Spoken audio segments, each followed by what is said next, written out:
पूरा मुल्क एक दूसरे की बीवियां और एक दूसरे का शौहर होगा। लोगों के दिल से अल्लाह का खौफ उठ गया है। हाय अल्लाह! जब दुनिया में ईमान खत्म हो गया तो मेरा क्या काम है? क्या? दादा गई भैंस पानी में, इसलिए अब मेरा आखिरी वक्त आ गया। नहीं, ये नहीं हो सकता। कि इस्लामी मुल्कों में कोई मुल्क हमारे मुल्क जैसा पावरफुल नहीं है। वो जज्बे वाली कौम है। ये तो देखो सऊदी अरब जितना भी हो, फौज से बड़े अच्छे ताल्लुकात बना के रखते हैं सऊदी अरब पाकिस्तान आर्मी ने गद्दारी की थी उस वक्त भी। परवेज मुशर्रफ ने खुद बोला है, परवेज मुशर्रफ ने on record as president of Pakistan उसने बोला है अपनी रेजिमेंट के बारे में, एसएसजी के बारे में। वो कहता है कि जो मेरी रेजिमेंट है, यानी कि वो लोग एज मर्सनरी जाके लड़ते थे 79 और 89 के बीच में। परवेज मुशर्रफ ने खुद बोला है ये भाड़े के टट्टू थे, ये मर्सनरीज थे। हाँ भाई, कैसी लगी? मुसलमान पर मायूसी हराम है कि कुत्ते मत पालो, बीवियां और बच्चों को पालो। क्यों भाई? फिर वो जो 3-3 शौहर अलग अलग हैं, उनकी अलग अलग 4-4 बीवियां भी हैं। अरे मुझे चक्कर आने लग गया। अब तुम लोग को तो यहीं बेहोश हो गए हो, आगे क्या समझोगे? शादियों के मामले में आप एक शादी पे तकिया तारिक जमील साहब की होंगी भाई, हम गरीबों को कौन, हमसे बड़े बड़े अल्लाह में पड़े हुए हैं ना। अब मुफ्ती तारिक मसूद इतना फेमस हो गया है 4 बीवियों के लिए कि मौलाना तारिक जमील से जब ये सवाल पूछा गया 4 बीवियों के बारे में, तो उसने बोला कि मेरा एक्सपर्टीज इसमें नहीं है, आई एम आउट। ये तो फिर ये तारिक मसूद से पूछ। अबे मेरी शादी हो गई। अच्छा, ये वही मसला आ गया। 2 बीवियां 8 बच्चे हैं। मैंने की नहीं, मेरे कान में कहकर गए। तो मुझसे क्या पूछ रहे? कैसे हो किटकैट्स? आई होप अच्छी होगी, मैं भी अच्छी हूँ। मुफ्ती तारिक मसूद, उसके पास अपनी एक एक्सपर्टीज है। वो क्या? 4 बीवियों का शोहर है। मुफ्ती तारिक मसूद के फनी चीजें बाद में देखेंगे, पहले अपनी फिजा बेगम बताएगी मुफ्ती तारिक मसूद की 4 बेगमों की कहानी। तो जरा सुनो। मायूसी आपको डिमोटिवेट करती है और आपको आगे बढ़ने से रोकती है, और मायूस इंसान उम्मीद छोड़कर इंतहाई कदम उठाने पर मजबूर हो जाता है। तो उम्मीद ही को वाहिद और मौसर हथियार कह लें जो ईमान और मोहब्बत के जज्बे को मान नहीं पड़ने देता। अरे फिजा बेबी, सीधा पॉइंट पे आया करो यार, 2.5 टप्पों में बात खत्म क्या करो, एकदम straight forward, just like me. कि एक अंधेरे कमरे में 4 मोमबत्तियां जल रही थीं। पहली मोमबत्ती बोली कि मैं अमन हूँ, लेकिन अब अमन नहीं रहा, इसलिए मेरे होने का अब कोई फायदा ही नहीं है, इसलिए अब मेरा आखिरी वक्त आ गया। मोमबत्ती का बस इतना कहना था कि उसका शोला थोड़ा सा फड़फड़ाया और इसके बाद वो बुझ गई। यानी मुफ्ती की एक बीवी तो भाई खत्म, टाटा बाय बाय, टाटा फुस। अच्छा, इसके बाद दूसरी मोमबत्ती बोली कि मैं ईमान हूँ, लेकिन लोगों के दिल से अल्लाह का खौफ उठ गया है। लोग एक दूसरे पर भरोसा नहीं करते हैं। जब दुनिया में ईमान खत्म हो गया तो मेरा क्या काम है? इसके बाद इस मोमबत्ती का शोला भी फड़फड़ाया और वो भी बुझ गई। लो, दूसरी भी निपट ली। अब तीसरी मोमबत्ती, उसने कहा कि मैं मोहब्बत हूँ, लेकिन आज का दौर जो है नफसा नफसी का दौर है, एक इंसान दूसरे इंसान की टांग खींच रहा है, मेरा भी इस दुनिया में अब कोई काम नहीं बचा। और ये कहकर वो मोमबत्ती भी बुझ गई और तीसरी भी सरक ली यार पतली गली से। अब 3 मोमबत्तियां बुझ चुकी थी, जिसके बाद कमरे में बहुत अंधेरा हो गया। अब मुफ्ती तो रंडवा हो गया ना। हाँ भाई हाँ। और रंज और गम के साए दीवारों और सारे माहौल पर मंडलाने लगे। इतने में एक मासूम बच्चा कमरे में दाखिल हुआ। अंधेरा देखकर डर गया। वो बच्चा खौफ की वजह से कमरे से जाने लगा। फिजा वे भी कितनी हम्बल है, मुफ्ती को भी बच्चा बोल रही है। प्यार ही इतना है ना दोनों के बीच। कि आखिरी मोमबत्ती बच्चे से बोली कि रुको मत जाओ, मैं उम्मीद हूँ और मैं कभी खत्म नहीं हो सकती, वापस आ जाओ, मेरा वादा है, मैं तुम्हें कभी अंधेरे में तन्हा नहीं छोड़ूंगी। बच्चे ने सुना तो मुस्कुराया और वापस आ गया। दिल में लड्डू फूट रहे। उम्मीद बोली कि मुझसे तुम बाकी जो शम्मे हैं वो भी फिर से रोशन कर दो, और बच्चे ने उसे उठाया। अमन, ईमान और मोहब्बत की शम्मे फिर से उसी मोमबत्ती से रोशन कर दी। यानी मुफ्ती तारिक मसूद की वापस से 4 बीवियां हो गई। लास्ट वाली मरी नहीं, बल्कि उन तीनों को भी जिंदा कर दिया। वाह फिजा, मैं हैरान हो रहा हूँ यार।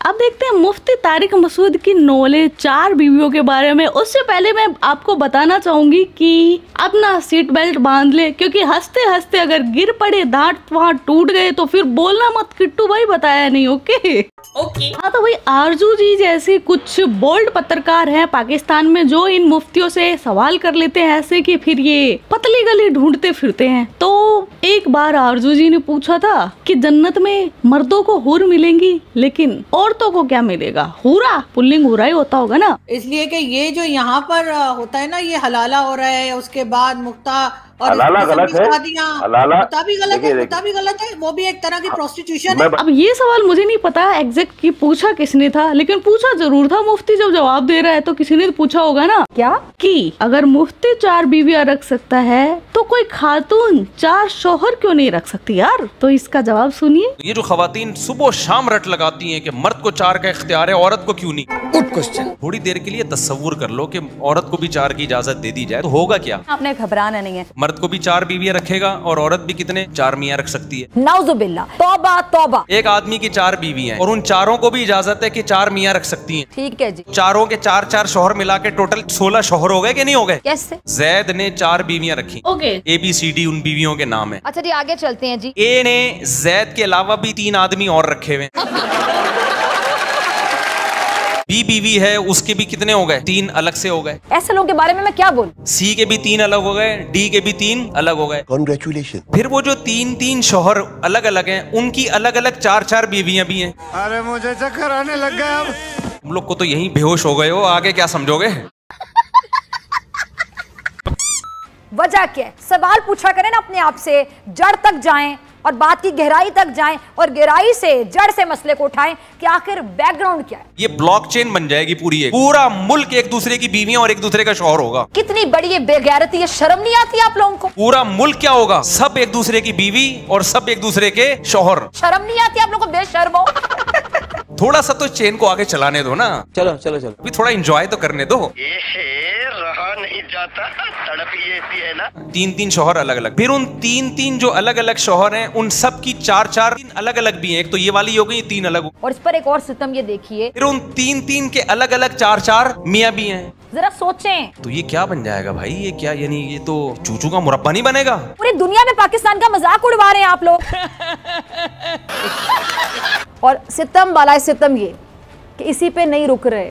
यानी फिर हम तारुफ करवाएंगे, इनसे मिलिए, ये मेरी वाइफ है। जरा सुनिए, ये मेरी पहली के 4थे शौहर हैं और ये मेरी चौथी के पहले शौहर हैं। ये कौन है? ये मेरी चौथी के पहले के 3रे हैं। क्या बन जाएगा यार? हलवा खाएं और सो जाएं। ये बात एक दूर तक जाएगी, बहुत दूर तक जा रही है, बहुत दूर तक। अब समझ में आ गया मर्द को जो अय्याशियों की इजाजत दी। अब ये मुनाफिकत नहीं है तो और क्या है? हाँ, तो ये तो बताए मुफ्ती ने नुकसान कि अगर कोई खातून भी 4 शौहर रखेंगी तो पूरी दुनिया आपस में एक दूसरे की बीवी और शौहर बन जाएंगी। पूरी दुनिया का पता नहीं, लेकिन पाकिस्तान तो जरूर बन जाएगा। इस वक्त जो हो रहा है, मैंने कहा ऐसा करो, 4 वाले इधर है, 4 वाले, 3 वाले उसके पीछे। मैंने कहा 2 वाले थोड़ा सा पीछे, 1 वाले बिल्कुल आखिर में, और जो कमारे हैं वो जूतों में जाके बैठे हैं। अब मुफ्ती, कुंवारे लोंडों ने तुम्हारे जो जूते मारे ना, इतने सिंगाड़े सुझा देंगे तुम्हारे। फिर सोचो तुम्हारी 4 बीवियों का होगा क्या। अब आम 100 प्याज भी खाएं और 100 जूते भी। और ये मुफ्ती यहीं पर नहीं रुक रहा, ये जो 4 बीवियां रखते हैं उनको मानता है खुदा, उनको अपने आजू बाजू में बिठाता है, और जो अपन जैसे बैचलर लोंडे हैं उनको जलील करने पर तुला हुआ है। देखो जरा महफिल में जहाँ फरिश्तों का नुज़ूल हो रहा है, आसमानों पे उनके तस्करे हो रहे हैं, 4 3 वाले बैठे हुए हैं, छड़े छाट का कोई तुक बनता है वहाँ पे? सन्नाटा। बोलो ना यार। खामोशी, कुछ भी नहीं। ये तो ऐसे ही हो गया। आखिर क्या? बादशाहों की और रॉयल फैमिली की महफिल हो, उसमें आपने रक्षे वाले को, बेचारे टमाटर वाले को लाके बैठा दिया। मुफ्ती, रिक्शा वाला और टमाटर वाला इंसान नहीं होता क्या? हमारी नजर में रक्षा टमाटर कोई ऐब की बात नहीं, लेकिन बादशाहों की नजर में तो ऐब समझा जाता है ना। क्यों? बादशाह टमाटर की जगह टट्टी खाते थे क्या? जी जी जी जी जी जी जी। मेरे राइट साइड और लेफ्ट पे 4 वाले बैठे हैं। इस मुकद्दस तरीन महफिल जिसपे फरिश्ते रश कर रहे हैं आसमानों में, इसमें छड़े छाट का कोई गुजर नहीं। इस धरती पर 4 बीवियां रखने वाले ठरकियों की कोई लोड़ नहीं है। निकलो पहली फुर्सत में। जो जरा सी पी के बहक गया उसे मैं कदे से निकाल दो। तो घूंट पी के दिमाग उसका खराब हो जाए, टुन हो जाए, उसको मैं कदे से निकाल दो। एग्जाम्पल भी किसका दे रहा है? मैं कदे का, शराब का। वैसे बोलता रहता है हराम है, लेकिन नॉलेज पूरी है कि कितनी पीनी है कितनी नहीं पीनी। और दूसरी तरफ ढोंग करता है कि इनको तो जन्नत में जाकर पीनी है, 72 हूरों के हाथों से ऐसे जाम लेकर आएगी। और क्या तारीफ करूँ मैं 72 हूरों की। आप सब भी कहीं मचल गए तो सवाल ही पैदा नहीं होता। मैंने 72 औरों का बखान किया और आप विचलित नहीं हुए तो फिर भगोड़ा नालायक बोलेगा कि आपके दिल में हलचल नहीं होती है, मतलब आप मेडिकली बीमार। मैं नहीं कह रहा ये घटिया लोग है ना जो 2 घूंट पी के टुन जाते हैं। कम पीने वाला इसकी नजर में घटिया है ना? तो जो नहीं पीता होगा सोचो वो क्या होगा। बख्तों को मैं कदे से निकाल दो, ये मैं कदे की तौहीन है। ऐसे नहीं चलेगा। जिन्होंने इतनी बड़ी बड़ी टेंशनें पाली हुई है, मुकद्दस लोग हो गए ना, उसमें छड़े छाट जो एक का नहीं सोचते। घोर कलयुग यार, 4 बीवियों वाला फरिश्ता और बैचलर बेचारा अय्यास। क्या बोलूं मैं इस निजाम को, क्या। मैं 4 शादियों की बात करता था, लोग कहते थे तुम्हारी जेब में धेला है नहीं। और एक मुहावरा बहुत ज़बान ज़दे आम है, दुकान पकौड़ों की बातें क्या करोड़ों की। बातें करोड़ों की और दुकान पकौड़ों की। कि अपनी औकात देखो और अपने जज्बात देखो। बात तो सही है। और छड़े छाट की कमाई में तो अल्लाह ने वैसे ही बरकत नहीं रखी। आखिर क्यों? जितना कमबख्त कमाएगा गटर के ढकनों पे उड़ाएगा सारा। अच्छा, कुंवारे इंसान तो गटर के ढकनों पर उड़ा देंगे, लेकिन 4 वाला कौन सी गंद पर उड़ाएगा है अपनी कमाई को? वो जो गटर के अंदर सड़ान दे उसी पर। मुझे तो लगता है जो गटर का ढक्कन जिस बदबू जिस गंद को रोकने के लिए लगाया जाता है ना, वो गंद 4 वाले ही मचाते हैं। आया मजा? कराची में गटर के ढक्कन के अलावा कुछ समझ में नहीं आता। लोग तो हो सकता है पंजाब से के ढक्कन देखने के लिए आए यहाँ। वाह क्या बात है। छोड़ दो ये तालीमात और ये जो कैलकुलेटर लेके हर वक्त बैठे हुए होते हो ना, इतने पैसे हैं। अब कोई ग्रेजुएट होके भी चौथी फेल कैसे हो सकता है? तो मौलवी दकियान उसी की बात करता है, तो लोग कहेंगे ना पागल हो गया। लोग मुझे कहेंगे ना ये मौलवी पागल हो गया, क्या कर रहे हैं। अरे कहेंगे क्या, तुम पागल हो। अब इसका पागलपन देखिए, ये बोल रहा है जिनके 2 बच्चे होते हैं वो बिगड़ेल होते हैं, लेकिन इसके जो 12 बच्चों का कबीला है वो डिसेंट है। क्या क्या सोचा हुआ होता है। 2 बच्चे होंगे तो फिर एक ये बनेगा तो दूसरा ये बनेगा, ना वो ये बनता है ना वो पी रहा होता है जाके।